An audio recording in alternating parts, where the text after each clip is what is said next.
buat kita semua. Oke, demikian. Masuklah melalui pintu yang sesak, karena lebarlah pintu dan luaslah jalan yang menuju kepada kebinasaan, dan banyak orang yang masuk melaluinya. Karena sesaklah pintu dan sempitlah jalan menuju kepada kehidupan, dan sedikit orang yang mendapatinya. Saya ulangi sekali lagi, saudaraku, masuklah melalui pintu yang sesak. Benar, Tuhan Yesus sudah berkata, berteriak di kayu salib, sudah selesai. Betul.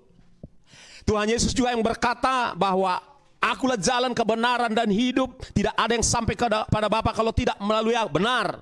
Alkitab juga berkata, karena begitu besar kasih Allah akan dunia ini, sehingga ia mengaruniakan putranya yang tunggal, supaya barang siapa yang percaya, kata percaya, kepadanya tidak binasa, melainkan beroleh hidup yang kekal.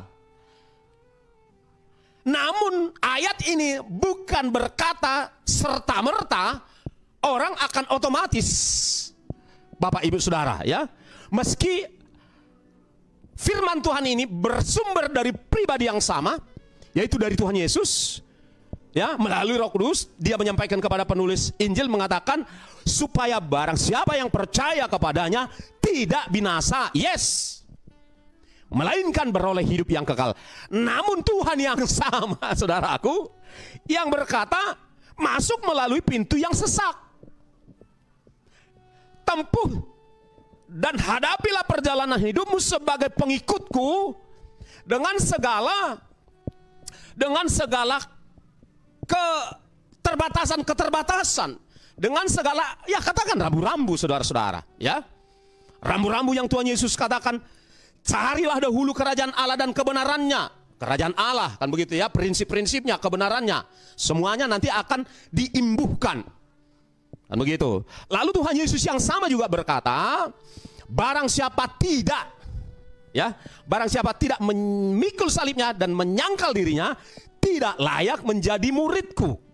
Bahkan dia juga berkata, Tuhan Yesus yang sama, barang siapa tidak membenci bapaknya, ibunya, saudaranya laki-laki, saudara perempuan, saudara, suami, istri, bahkan nyawanya, kalau itu menjadi penghalang, ya, kalau itu menjadi penghalang untuk saudara dan saya melekat, terikat kepada Tuhan Yesus, maka Tuhan Yesus berkata tidak layak menjadi muridku. Kan begitu. Tuhan Yesus yang sama juga yang berkata, barang siapa yang takut kehilangan nyawanya, maka dia akan kehilangan nyawanya. Tetapi artinya barang siapa takut mati, ya, dia ingin memelihara nyawanya di kehidupan selama di bumi ini, maka orang itu akan kehilangan, betul-betul kehilangan nyawanya selama-lamanya. Tuhan Yesus yang sama yang berkata, tetapi barang siapa yang kehilangan nyawanya karena namaku, karena mengikut aku, karena melalui jalan yang sesak itu, maka ia akan memperolehnya untuk selama-lamanya di dalam kekekalan, saudara-saudara. Nah, jadi kita harus dudukkan semua kebenaran ini semua pada tempatnya.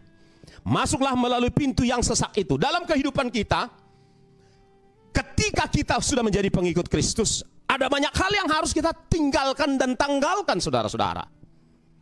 Dan itu menjadi jalan yang sesak bagi kita. Kan begitu, saudara-saudara. Karena kalau sebaliknya kita masuk jalan yang bebas, jalan tol kehidupan tanpa hambatan, lebar pula, banyak orang masuk mengikuti jalan itu, saudara-saudara. Lah ternyata Tuhan Yesus mengatakan itu menuju kepada kebinasaan, dan banyak orang yang masuk melaluinya. Yesus mengulang lagi, karena sesaklah pintu, sempit pintu, dan sempit juga jalan menuju kepada kehidupan kekal itu. Saudaraku, masih mengenai hal ini, penulis Injil Lukas berkata di dalam Lukas 13 ayat 24, ya, Lukas 13 ayat 24. Yuk kita buka sama-sama, saudaraku. Ya, Lukas 13.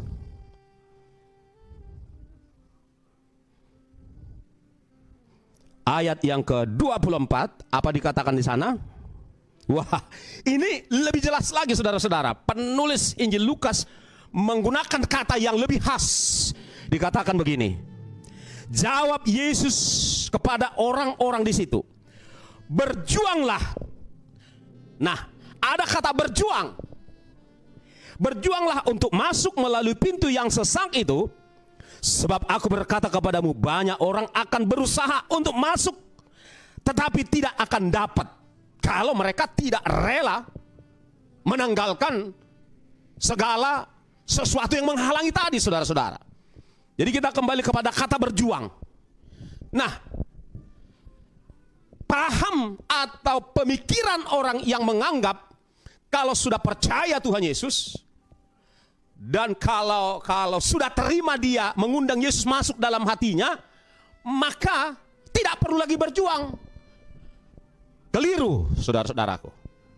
Terbukti paham yang seperti itu keliru, atau pengajaran yang seperti itu keliru. Itu malah menentang ajaran yang benar dari Tuhan Yesus. Karena Tuhan Yesus yang sama yang berkata, berjuanglah,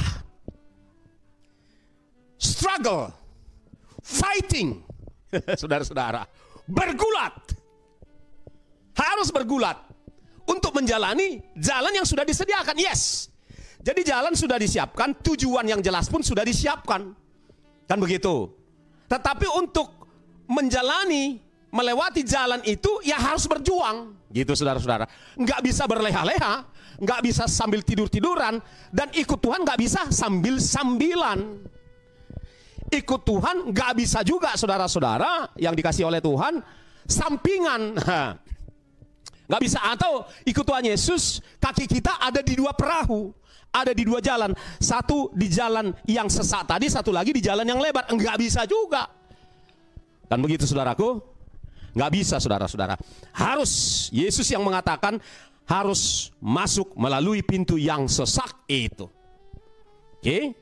Lalu kita lihat selanjutnya, saudara, dalam 1 Timotius 6 ayat yang ke-12. 1 Timotius 6 ayat 12. Apa dikatakan di sana, saudaraku? Yuk kita baca sekali lagi dengan suara yang jelas. Bertandinglah, muncul kata bertanding. Bertandinglah dalam pertandingan iman yang benar. Iman yang benar ya, bukan yang iman yang keliru atau yang palsu, saudaraku. Dan rebutlah hidup yang kekal. Mari kita perhatikan dua kata kerja di dalam ayat 12 ini. Kata kerja yang pertama atau kata perintah yang pertama, bertandinglah. Bertandinglah itu perintah, bertanding itu kata kerja. Ya, bertanding itu.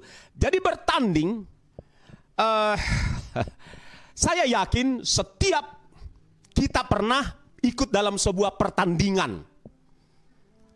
Paling tidak bertanding tarik tambang, kan begitu. Apakah itu ketika retreat gereja gitu ya, saudaraku, atau ketika tanggal 17 Agustus gitu, saudara, kita ikut dalam pertandingan. Ya, tarik tambang kah? Tanding apa lagi kira-kira saudara pernah ikut? Tanding lari dalam karung ya, lari goni kah? Ya kan gitu ya, saudara-saudara. Atau lomba berenang dengan teman-teman di kolam renang, kan begitu ya, dan seterusnya. Kan begitu kan? Nah, bertanding itu harus ada usaha, mengerahkan seluruh energi, seluruh kekuatan dan fokus perhatian. Seperti itulah orang yang bertanding. Seperti itulah orang yang bertanding, saudara-saudara. Jadi dalam pertandingan iman yang benar pun ya seperti itu, saudaraku. Ada effort. Jadi bukan effortless dia, tapi ada effort, ada usaha, saudaraku, di dalam pertandingan iman kita percaya Kristus Yesus Tuhan. Kata kerja yang kedua, rebutlah. Ya, kata perintah yang kedua, rebutlah. Tuhan Yesus memerintahkan supaya kita melakukan pekerjaan rebut. Jadi hidup yang kekal itu direbut, udah disediakan.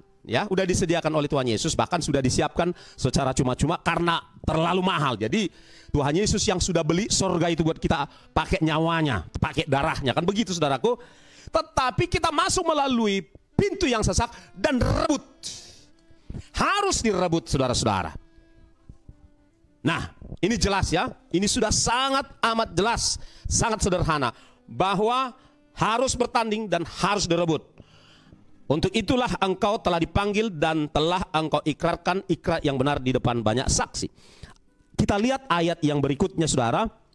Ya, dikatakan sini Filipi 2 ayat 12. Apa dikatakan di sana saudaraku? Filipi 2 ayat yang ke-12. Oke. Saya bacakan buat kita. Hai saudara-saudaraku yang kekasih, kamu senantiasa taat, ya. Karena itu tetaplah kerjakan keselamatanmu. Ya, tetaplah kerjakan keselamatanmu. Jadi harus dikerjakan dan mengerjakannya enggak sekali, tetapi tetaplah kerjakan keselamatanmu. Saudara dan saya yang sudah percaya Tuhan Yesus serta telah menerima Roh-Nya dalam hidup kita, kita harus tetap, ya, harus senantiasa, ya, harus senantiasa mengerjakan keselamatan yang Tuhan sudah berikan kepada kita. Jadi tidak santai, tidak tidur, bahkan tidak di luar arena, artinya tidak bisa tidak jadi penonton, tetapi harus jadi pemain semuanya. Lalu kemudian kita lihat saudaraku, lebih serius lagi, lebih jelas lagi dalam kitab Wahyu. Dalam kitab Wahyu pasal 2 ayat 7, pasal 2 ayat 11, pasal 2 ayat 17, pasal 2 ayat 26, lalu Wahyu 3 ayat 5 dan ayat 12, ya, Wahyu 3 ayat 5, Wahyu 3 ayat 12, Wahyu 3 ayat 21, dan yang terakhir masuk bagian akhir daripada Alkitab, yaitu Wahyu 21 ayat 7 dikatakan, kita baca bagian dari Wahyu 21 ini saudaraku. Ya, Wahyu 21 ayat yang ke-7. Demikian bunyinya saudara. Barang siapa menang, ya ini pengulangan, ya, yang ke-8 kali dari 7 kali kata barang siapa menang di dalam Wahyu 2 dan Wahyu 3. Di Wahyu 21 diulang lagi dia, barang siapa menang, ia akan memperoleh semuanya ini. Dan aku akan menjadi Allahnya dan ia akan menjadi anakku. Jadi bagian akhir daripada Alkitab yaitu Wahyu pasal 21 dikatakan barang siapa menang. Ya, dari pasal 2 pasal 3 sudah 7 kali dikatakan barang siapa menang, barang siapa menang, barang siapa menang, barang siapa menang, barang siapa menang, barang siapa menang, barang siapa menang. Tentulah itu tidak kebetulan, tetapi memang Tuhan punya maksud. Tuhan punya kehendak di dalam pengulangan itu, supaya setiap pengikutnya sungguh-sungguh masuk melalui jalan dan pintu yang sesak dan berjuang melintasinya, serta bertanding dengan pertandingan iman yang benar dan ada attitude merebut kehidupan kekal yang sudah tersedia secara gratis itu, dan harus menjadi pemenang. Pemenang tentunya bukan hanya satu, tetapi masing-masing kita ketika kita menyelesaikan seperti Paulus menyelesaikan pertandingannya sampai pada garis akhir pertandingannya, maka saudara dan saya menang. Ada amin Bapak Ibu Saudara? Kita menang saudara-saudara. Oke, begitu ya, kita menang. Nah,